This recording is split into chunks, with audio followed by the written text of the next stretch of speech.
Prompt. Aliens come to Earth looking to eat people, but they hunt using a strategy similar to when people go fishing. Reddit user MikeHotel288.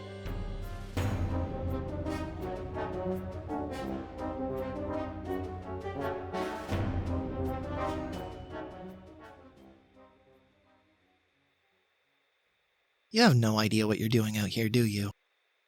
I stand high and proud, mock affronted at the insult to my manhood, before the stern expression on Rebecca and I's faces both crack into our typical goofy smiles. I know the poles are supposed to go in the ground, I offer, shrugging lightly. Our tent, and I use that term very loosely, stands lopsided in our campsite, looking more like a flag than any kind of shelter. Bright orange nylon or canvas or whatever water-resistant material it's made from droops sadly off the sole standing support still wobbling in the dirt. Just get us some firewood. You can manage that, right, Tarzan? Rebecca chides gently, laughing before walking over to the mess I've made of our shelter. It's a good thing you're so cute. And funny, don't forget funny, I say. Well, funny looking, but close enough, right? That was one of my dad's favorite jokes, and it still knows how to work its magic. The way her smile stretches as she tries to hold in her laughter is just one of the many reasons I married Rebecca. Second, of course, is her handiness. She's a far more practical woman than I by far, as evidenced by the mess I've made of her tent. I thought our trip into the mountains might be enough to show her that I can in fact be serious about some things, but it turns out that watching a few YouTube glamping videos isn't enough to turn me into a survivalist just yet. Still, I'm good at collecting wood, at least. I'm even sensible enough to know not to grab the damp stuff in the shaded parts of the forest. It rained pretty heavily on our drive here, enough so that we were worried we might need to turn the car around, but a bright rainbow shining over the far end of the lake told us that the end of the storm was soon in sight. We were able to find a nice, isolated spot just off the lakeshore that was in the sun enough to dry quickly. As I walk through the wood, I start to notice things. I don't venture too far, staying in sight enough to spot the orange nylon or canvas or whatever it is of our tent, but even my short venture into the thick of trees is enough to change the soundscape of the world from a beautiful lakeside shoreline to a dark and unknown forest. I'm a city kid, I always have been, so whatever the sounds being made out here are, let's just say they aren't my usual lexicon. The fact that I don't hear branches snapping is enough to assure me that there probably aren't any bears around, and I don't think the sounds coming from the trees are of carnivorous creatures. I've certainly never heard of a man-eating squirrel at any rate. There's a type of bird song being sung behind some of the leaves, maybe even a chorus of different species, and while they're all unknown to me, I try to make the best of the moment by whistling in the shadowed wood alongside them. It doesn't take long to gather a few rough bundles of fallen branches. Mostly they're from species of trees I couldn't name, save for birch bark. I lug them all back with me to the campground, not knowing which is best, if any, for making a fire. Our car is parked further down the hills, but I'm able to find our camp thanks to the orange tent, now looking a little more like a shelter than it did before. Rebecca even manages to pop her head out from inside without bringing it all down, inviting me to follow after her, so I drop my bundle of sticks and hunker down beside her. Not quite a king size, but I think it'll work, she says, gesturing to a thin sliver of fabric meant to be a bed. Those tiny cones of foam triangles jutting out from it must be meant to gently stab me to sleep. And this is fun for you? I ask teasingly. Sometimes, she says assuredly. It depends on how much your back hurts when you wake up. Well then watch how it's done, little lady, 'cause tonight I'm going for the high score.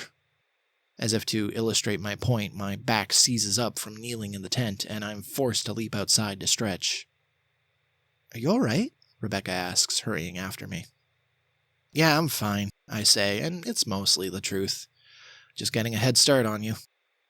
I can get the chairs from the car if you need to sit, she offers. No, it's alright, I'll take care of it, I say, waving off her concern. The way she switches from smiles to frowns and back again, all on my behalf, is care enough for me. I'd appreciate it if you could get started on that fire, though. If I do it myself, we're going to be here all night. You got it, George of the Jungle, she says. A multi-tool of some sort flicks out of her pocket, alongside a lighter, and she quickly drags my hard-earned bundle of sticks over to a stone circle fireplace set in the middle of our campground. The path back to the car isn't a long one, but it's trickier to navigate than I thought on my own. The burnt orange skyline is slowly falling to a dusky purple as the sun sets over the last of the storm, casting longer and longer shadows over the mountain trail. It's almost like walking through a painting, I think, like the ones my mom used to keep in the upstairs hallway. I feel just as lost now as I did back then, having her lead me by the hand as a child through the busy city. There's enough of a trail worn into the earth, at least, that I don't fear completely off into the woods, but I'm no longer surprised by just how easy it must be for someone to turn themselves around in the forest and get lost. As soon as our orange scrap of tent fabric vanishes behind a bend in the path, it's like I'm standing alone in the middle of nowhere. 4 minutes of nowhere to the car, roughly, and then a few minutes more digging through the trunk and figuring out how I'm going to carry everything at once. It's another 8 minutes climbing the hill back to our campsite. The climb is harder than the descent, all right. All in all, I'm gone maybe a quarter hour, giving Rebecca plenty of time to get the fire started. Although lugging up a cooler and 2 chairs by myself does slow me down a bit, I smile to myself at how impressive it will surely seem, like carrying all the groceries inside at once. But when I return to the campsite, there's no sign of a fire. "Oh, it's not so easy, is it, Jane?" I call over to the tent. Knowing Rebecca, she probably decided to lay down after getting frustrated at the task.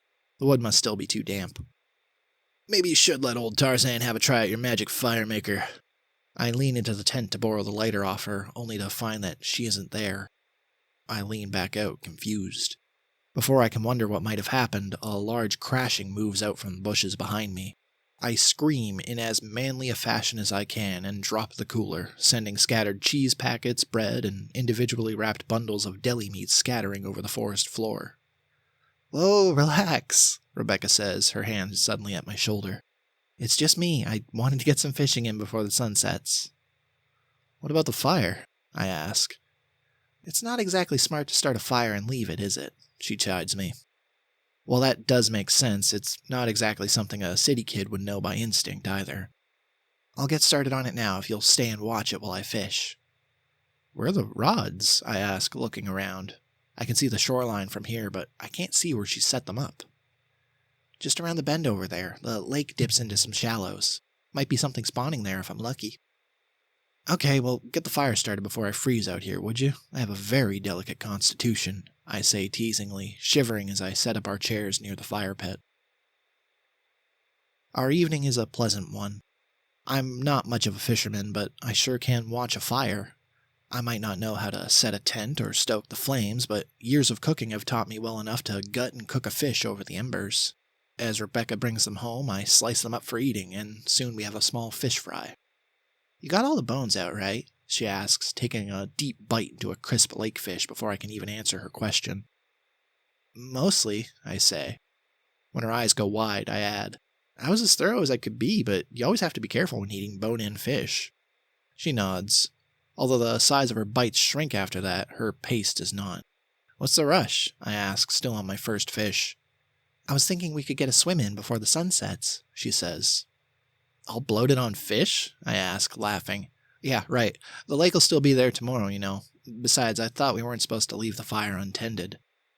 "We aren't," she says, sighing and huffing dramatically. With a playful smile, she adds, "Hold down the fort while I grab our stuff off the beach then, would you?" "You got it." I lean back in my chair while Rebecca runs down to the beach. With a drink in one hand and a fish in the other, I relax by the glow of the fire, watching the embers burn as the long shadows of the forest stretch further and further over our campsite under the setting sun. I close my eyes for what only feels like a few seconds, but when I open them, the sun has vanished. "Rebecca?" I manage to slur. Drool has been slugging its way down my chin to pool on my shirt. When I move to stand, my legs are heavy. "Rebecca!" I call again more loudly. When I shout, the many sounds of the forest go silent in response. Birds and creeping creatures, even insects I hadn't noticed droning, all seem to go silent as I rise. "Rebecca?" I call again, but this time, it's almost a whisper. The embers of the fire have faded. The shadows of the forest have stretched from silhouettes of trees into an all-encompassing darkness that's settled over the world like a blanket. I throw another pile of branches onto the fire, but before they can catch and glow, I'm already moving to our tent. At first, I hope to catch her there, sleeping after leaving me to drift off by the fire, but that isn't the case. The cone foam mattress is untouched, our bedding just as we'd left it after stepping out of the tent. Digging through Rebecca's supply bag, I find her flashlight and a set of plastic-locked batteries. A quick minute of fumbling in the dark later, and I'm armed with a bright, intense beam of light. "Rebecca?" I call again, trying to keep the edge of uncertainty from my voice. "Are you down here?" I ask. Hope. No answers call back from the lake, even though I can hear my voice carrying far across the water. There's no way she wouldn't have heard me, and now I'm worried, shaking all pretense of calm from myself as I run to the shore. Despite my best efforts, scouring the sands with my pale light, I find no sign of Rebecca. "Rebecca!" I shout. This time, I don't care if I sound scared. I need someone, anyone, to hear me. "Rebecca, where are you?" My voice echoes over the water and into the dark. It echoes into the woods, which respond with silence. I shine the light behind me suddenly. Did I hear something?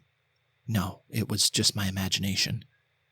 As I walk, the light starts playing tricks in the sand, throwing shadows of rock and driftwood into the shapes of people wriggling across the shoreline. I turn the light higher toward the forest and hills instead. Despite nearly tripping over something thin and reedy in the sand, I keep my eyes focused on scanning the woods.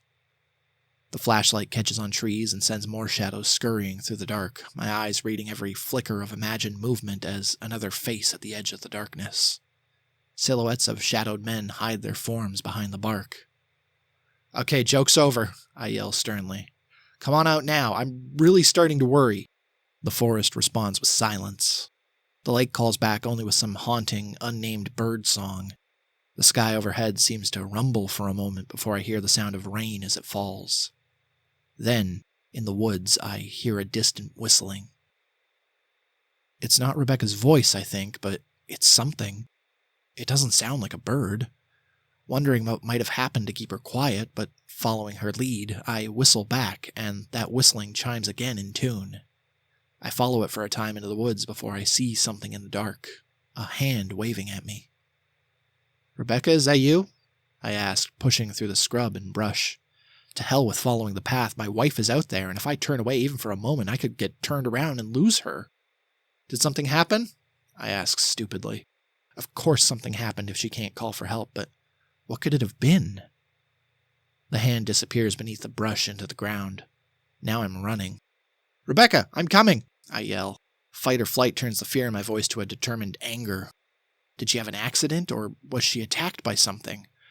Be it man or beast that stalks these woods, something primal in me wakes and tells me to run, to get to her side and protect her. "I'm almost there," I say, hissing in pain as sharp brambles cut through my denim and slice at exposed skin.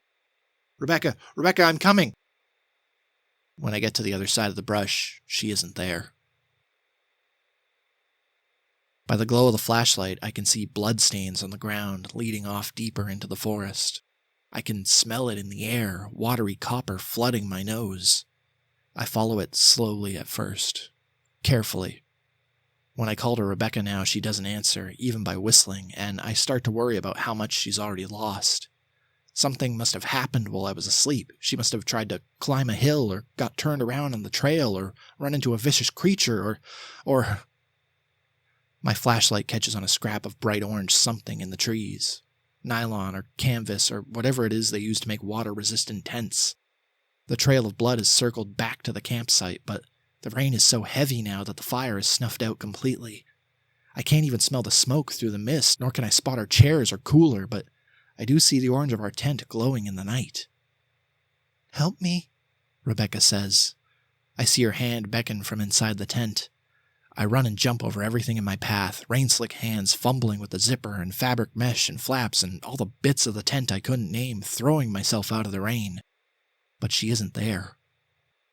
Before I can begin to understand what's happened, the walls of the tent pull sharply upward. The forest floor vanishes from beneath my feet, and I'm caught in the tent as it starts to rise higher, higher through the air, whipping through branches that batter me at rapid speed. The walls of the tent close around me like a net, biting into my skin like the thorns of the forest. They rip at me and spill the watery copper smell of blood through the air. I'm screaming. I'm lost. I must be dreaming. What's happening to me? The rumble of the storm grows closer overhead and then swallows me whole.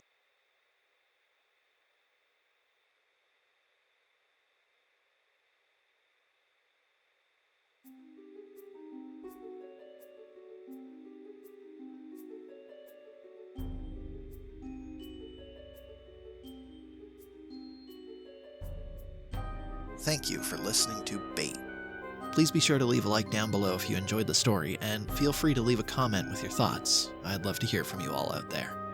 If you'd like to hear more stories from me in the future, be sure to subscribe. I upload at the same time every week.